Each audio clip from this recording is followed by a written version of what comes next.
Hello, beautiful souls. Welcome to the Pet Lovers Summit.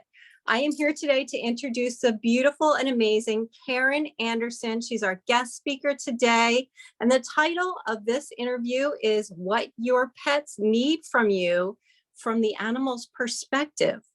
Karen Anderson is an award-winning animal communicator who specializes in the afterlife and pet loss. For over 25 years, she has helped thousands of clients who are struggling with the loss of a beloved companion to find peace and healing. Karen documented her incredible journey from deputy sheriff to psychic with her two best-selling books, The Amazing Afterlife of Animals and Hear All Creatures. Karen offers animal communication courses and coaching programs for all levels, and devotes her life to helping the animals as the CEO and founder of a nonprofit animal sanctuary in Eastern Washington. Welcome, Karen. Thank you for being here. No, thank you. I'm excited to be here. I've been looking forward to this for a long time. Woo! Well, me too. I am wondering, so I love this topic, what your pets need from you. And this is coming from your experience of working with the animals that have crossed over. Is that right? And those that are, still in their little furry bodies, but yeah, still here. Right, the ones that are still here. We love them more than life itself, and we want to do everything we can for them. So why not hear from the animals themselves, right? Oh, that's amazing. Well, so what would you like to share with us? What do our pets need from us?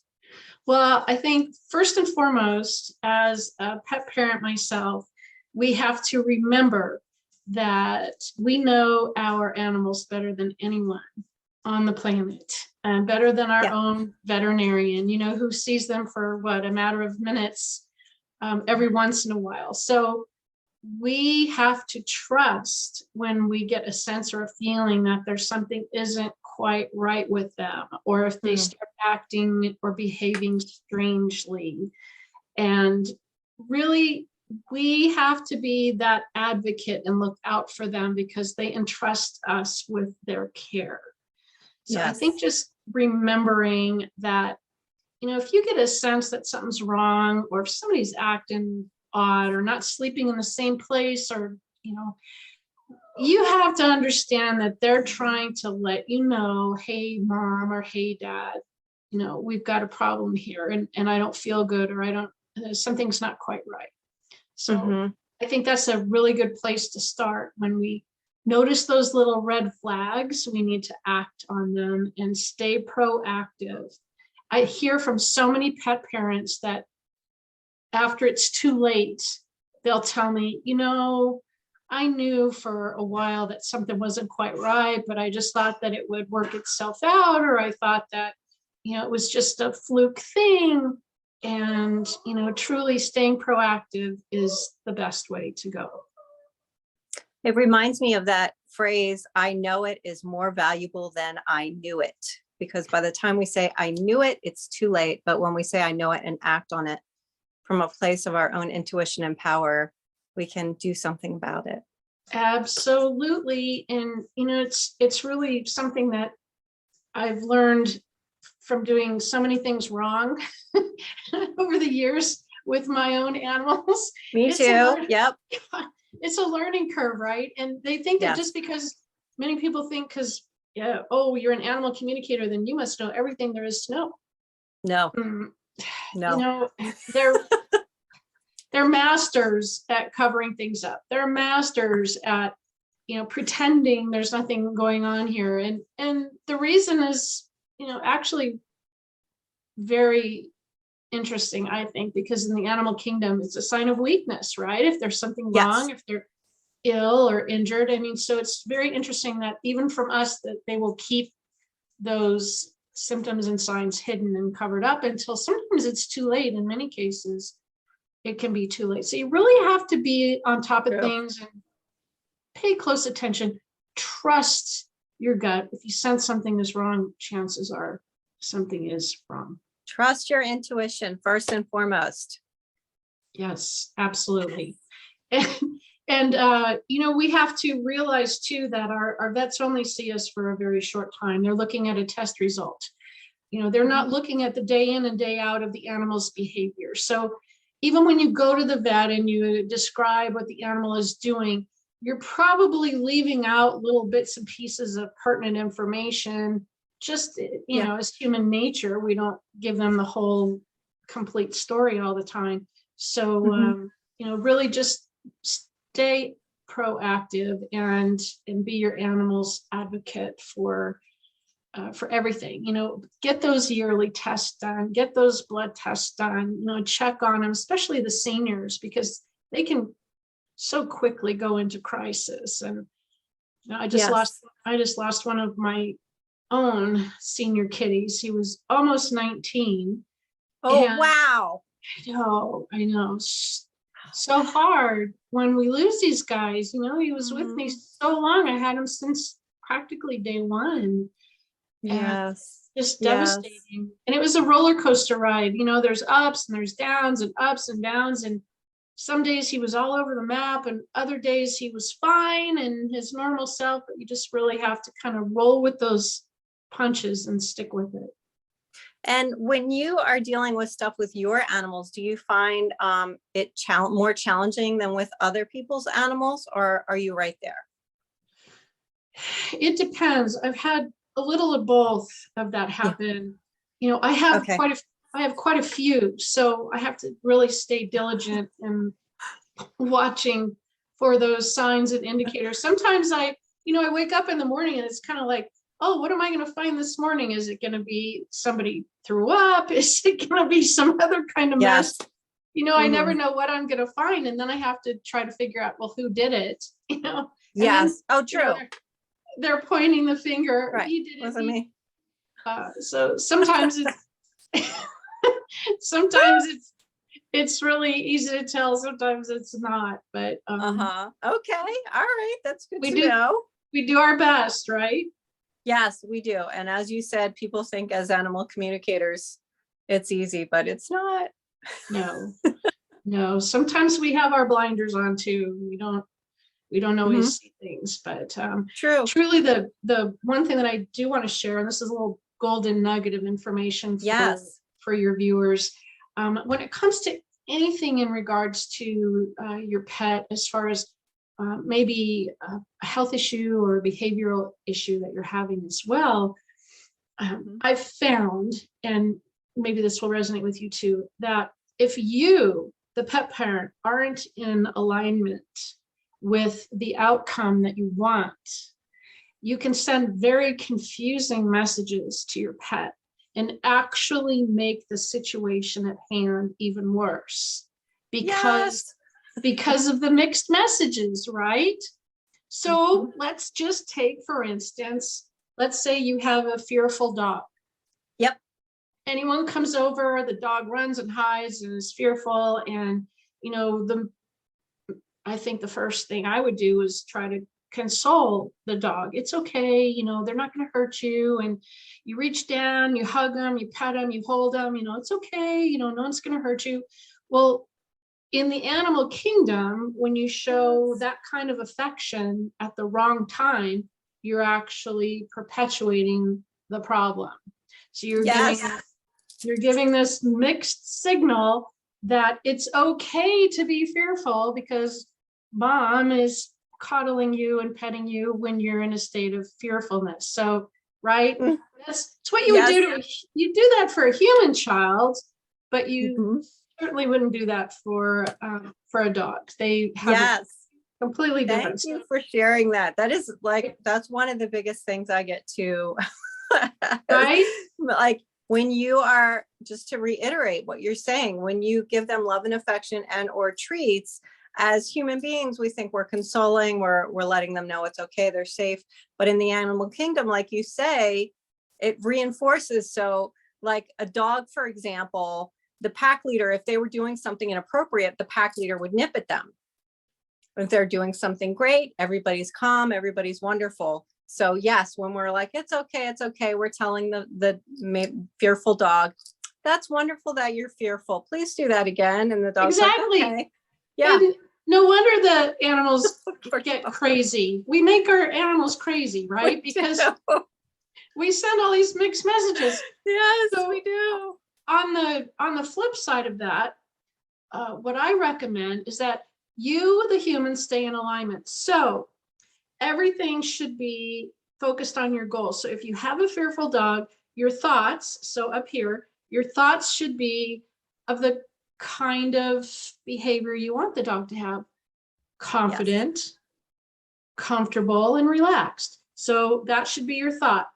Then you have to imagine with your eyes what that looks like. What does it look like when your dog is calm, confident, and relaxed? Then keep going down. You have to say that out loud. I want you to be calm, confident, and relaxed. See, everything is alignment. And then last but not least, we're right here in the heart center. You have to feel it. What does it feel like when your dog is calm, confident, and relaxed? When all of those things are in alignment, you send your pets a very clear message and you don't confuse the heck out of them. Yes, yes, I love that. As opposed So to thinking, oh gosh, Fido is going to be very fearful because somebody's coming over and the dog's like, fearful, check. Thank you. I'm on it. and off they go. And Yes. this is across the board. This is with horses. This is with Mhm. cats. If you're having maybe a cat behavior, maybe a litter box Yes. issue, maybe even a cat aggression issue where they're picking on another cat in the house. The first thing we do as humans is we obsess about the problem. Oh my God, the cats are going to fight. Oh my God, I'm going to come home and find this Yes. puff of fur everywhere. You know, oh, this one's going to pick on that one. We are throwing fuel on the fire. Yes. So yes. How confusing for the animals in our household, because then what happens? We get upset when they do the behavior that we've just reinforced them to do. Right. They're manifesting exactly what we're thinking about. They are, because it's us all the loop. We're running that loop through. We're not in alignment. So Yes. I try to bring myself back to that with my own animals. And I try to make sure that I'm sending very, very clear messages, especially for horse people out there, because horses are so ultra sensitive. They can pick up on just the slightest thing. So if you're thinking, oh my gosh, you know, every time I'm in the arena, my horse stops at the gate. Well, guess what? Your horse is going to stop at the gate every time you're in the arena. So you have to retrain yourself. This is a human retraining process, Yes. not an animal training process. It's definitely training the humans. So I think those are some really important golden nuggets, really, really valuable. And you know, these are just things that I try to remind myself going forward, because it's easy to catch yourself, you know, doing what you're not supposed to do. Yes, yes, it's true. And I love that you break it down in thoughts, vision, spoken word, and heart. I love all of that. That's amazing. I've never heard it broken down like that. I love that visualization. That's beautiful. It's really powerful. And, you know, even in your own goals, I'm going to switch topics here for a minute. So, you know, let's just say you're kind of waffling around and you're not happy with your career, you're not happy with a relationship, whatever it is you, the human, are doing, you're probably out of alignment somewhere. You may be thinking one thing, but you're visualizing something else. You're telling yourself or others something even out of line there. And then your heart really, truly isn't feeling what it feels like to be in the space of whatever your goal is. So my thought is, state your goals out loud. If you say it out loud, you are more likely to get everything else in alignment, because then you're not saying, you know, I hate my job, or I need to get out of this relationship. You're saying what you need. You're putting your goal out there, so then you can get everything else in alignment. So it really does help the human animal too, not just the animals, but the human animal. That's true. And it's such a powerful reminder to us that we're the only humans that have we're the only ones on the planet that can verbalize. we can state things, and there's a lot of mechanisms in our body that come together so that we can create and form words, and those words can form our realities, as you said. But we need to be conscious of our thoughts and our actions and our words so that we only speak what we want to come about. Just as you said, not like, I hate my job. So, okay, there you go. You're going to hate your Right. job and that's your life, rather than. Right. But yeah, what do you want to do? What is your passion? State your passion, state what your goal is. Don't state the problem. When you state the problem, you just start throwing more fuel on the problem. exactly. That's truly. Beautiful. So, I love that. It's all interconnected. It is. It really is. And the other thing too, Iena, is for anyone who's having an issue with their pet, one of the things I found when I was conducting sessions is that one person in the household wasn't on the same page. And if there's one person, if there's a weak link there, you're going to have a bigger struggle getting to your goal because of that weak link. So I would hope that everyone would want to be on the same page. Everyone would want to have the same goal, and everyone would practice what they preach. And then you can get to your goal a lot faster. You can help the animal get to the goal a lot faster too. But I found this to be so common that there was at least one person in the family that was like, maybe they weren't on board with the animal communication. They think it's all a bunch of hooey or whatever. And that one weak link there can just tear down all of the hard work that everyone else is doing. So it's really important that everybody at least keep the same goals, state the same goals, visualize it, feel it, say it, make it your reality. I'm a big fan of The Secret. I watch it like 800 billion bazillion times. Love it. And I see something new and different every time I watch it. But you have to really be in that moment of what it is you're manifesting. You have to feel it. You have to place yourself, whether it be in abundance or in that perfect job or in that perfect relationship or having a pet issue resolved. Whatever it is, you have to put yourself in there and really feel what that feels like, because your brain doesn't know the difference. It doesn't have any idea that that's just a thought, and it's real to your brain. And that's how the universe starts to respond to your energy, because everything is based on the laws of attraction, even with our pets. So I really try to follow the laws of attraction and stating what I want and staying in alignment. That's what helps me. And that's just that's from a long line of making a lot of mistakes, I can share. Yes, as we all do, right? But you're here to share it now, and we appreciate that. I did a lot of things wrong. I'll be the first one to admit it. That brings me to another thing too. And you've probably heard this, so often in your work as well with your consultations is, after we lose a pet, after we've had to say goodbye to a pet, we get hit with, tons of remorse and guilt and, did I do the right thing? And just, I shouldn't have done this, or I should have done that. And this could have, should have, would have.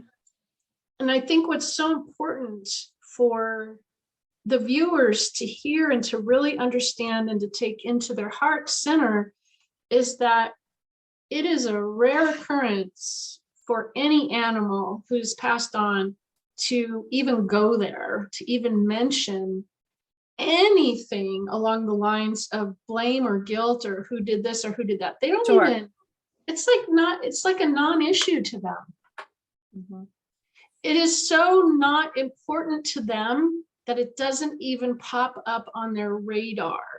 Right. So if you're feeling like you should have done a surgery when you didn't, or you shouldn't have opted for a treatment when you did, and you're blaming yourself, thinking that you somehow caused your pet's demise, that will never come up with your pets ever. They just don't see it that way. It's not something that that's your thought. So Yeah. Their Right. perspective is their perspective, and it's usually a lot different than our own. And they don't place blame on us. I can't even think of, maybe a handful of sessions where the animals even wanted to talk about that sort of thing. They go right to the happy memories, to those joyful times. They go to the love, and that's what really matters. It really is all about the love. They don't look at all of your boo-boos and mistakes. Thank goodness, right? They love us regardless. That's all that matters. The love is what it all comes down to.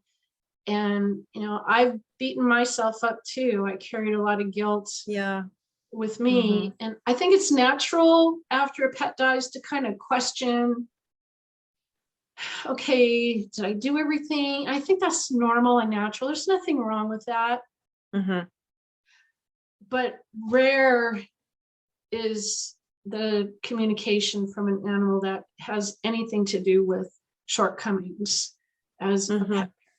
They just are happy to be with us, and when they see that their time is ending, it's almost as if they're very accepting of it. Not that they want it to happen, but they're far more accepting than humans are. At least that's been my experience. Yes, that's such a beautiful message. Thank you so much for bringing that today. Is there any, do you have one more theme that you could share, something that the animals really want us to know after they've left? Do you have any common themes that you'd like to share that are popping up for you right now? Oh yeah. I think one of the most comforting messages that I got over and over and over again in my work was how many times that our beloved pets come through with our departed human loved ones. That nobody is over there scared and alone. Even the animals that are, quote unquote homeless, we'll say shelter animals or whatever, wild animals, I have found that there is always somebody there to greet them when they transition out of their body. There's never a sense of anyone being lost, scared, alone, without somebody there to guide them or to help them. I even have had some animals tell me that they task themselves with being the greeters, the official greeters. When somebody makes their transition, because they want to, because it makes them happy, because it brings them joy. And so that continues that beautiful cycle of love forward and paying it forward. And I know that there are some people that would think, well, my grandma didn't like cats. Why would she want to be with my cat on the other side? And, the common denominator is you. They're in your soul group. So everyone who you are connected to in your soul group can hang out with each other if they want to on the other side. If they choose not to, they don't have to. When you schedule a session and you sit down to connect with one of them, since all of them are in your soul group, it's only natural that they will come together for the session and listen in and chime in and send messages here and there. I think that's so important too. And just know that the absolute last thing that your pets want from you is for you to stay living in that pain. Thank you. From the grief. I think it's important that we grieve and that we honor our feelings, because if we don't, then it becomes unresolved grief, and that's a whole other bad thing. But they want us to live our lives and to be joyful and happy, because they benefit when we are in a good place. That's like spiritual fuel. That's like topping off their tank with wonderful spiritual energy for them. So, and plus, who's more fun to hang out with? Somebody who's, upset and crying and, beating themselves up all the time, or somebody who's smiling and happy and joyful and living their life fully. You're way more fun when you're that person. Yes. Yeah, I like to say better human, better animals, like, in this physical realm and in spirit as well. It's our responsibility to really take care of ourselves so that we can care for them in so many ways, And just as you demonstrated, don't get stuck in the grief and, remember the love, because that's where they live. They do, and they need that from us. Even on the other side, they still need our love. They still need that to be coming from us. And when we encapsulate ourselves in grief, it's like shutting them off. It's cutting them off. And remember, Right. they love us for all of our wonderful attributes. They don't look at all of our faults. They look at us and love us for everything that's great about us. And being in grief will literally cut off their ability to access all of the wonderful things about us. So it's really important. Now, I want to clarify, it won't harm them. Yes. Our grief will not harm them on their journey in the spiritual realms. But again, it comes down to passing that positivity along, staying joyful and loving and living your life to the fullest. It really is. It benefits everyone, you and your departed pets, when you are able to move through your grief into healing. Will never be the same. Never, never. Right. Grief changes us, but we can take that and use that momentum going forward, and we can apply everything we learned from that relationship onto new relationships that we form down the road. That is beautiful. Karen, thank you so much for sharing the animals' perspective and what they need from us. Now, we're going to dive into your free gifts in a minute, but I'd like for you to share with the audience, how can they find you? What is your website? And I will put this below everybody as well. Okay, super. Well, my website is really the best way to get me, KarenAnderson.net. Links are going to be below. Yes. And yes, easy peasy to find me. And awesome. The free gift, so excited. So there's lots of free gifts. It's amazing. So beautiful. I think it's when we are ready for something, I truly believe that we'll start to get little hints thrown in our path. And, we'll be like, oh, there it is again. And oh, that keeps popping up. And so if you're one of those and this keeps popping up for you, and obviously you're here watching this incredible summit. So, pay attention to those little indicators. That means that you're going in the right direction. So I like to encourage everyone who has the passion or the interest to learn how to communicate. And so I put together a free starter kit, which includes a handbook step-by-step with my method, if you will, of connecting. Inside that handbook are 5 free digital lessons. You also get a quick start guide. There's also my free mobile app called Pet Loss, Hope, and Healing, which you can download right now. Just go to your app store, put in Pet Loss, Hope, and Healing, and it's free. There's tons of resources in there as well, free training in there as well. And also a huge discount for a limited time on my online course for beginners. It's a 60% discount by opting in through the starter kit. So wow, 60% off. That's amazing, Karen. That's so generous. It's huge. It's a ton.